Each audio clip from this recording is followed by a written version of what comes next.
The Nevada State Supreme Court has issued a formal opinion denying an earlier Republican push for further GOP involvement in the already generally nonpartisan process of reviewing the signatures submitted with ballots in Clark County, which is the state's largest by population and includes Las Vegas.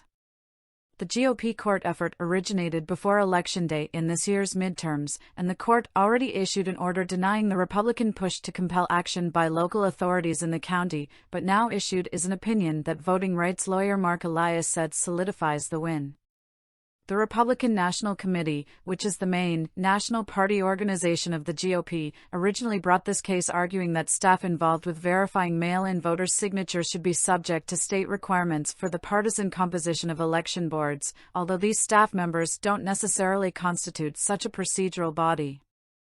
The legislature has placed such express requirements in other statutes governing the election process, and it is for the legislature, not this court, to determine whether similar requirements are warranted for signature verification of mail ballots, the court said in its earlier order in this case. Allowing the GOP to have its way could have opened up opportunities for chaos in the process of verifying the signatures Nevada voters submitted with ballots. This year in the state, Dems prevailed in a race for U.S. Senate in which the GOP candidate, Adam Laxalt, previously pushed conspiracy theories about the 2020 election, but Republicans won in the state's race for governor. Dems generally ran ahead of expectations elsewhere too, though, like in Arizona, where candidates from the party won in races for governor, Secretary of State, and Senate.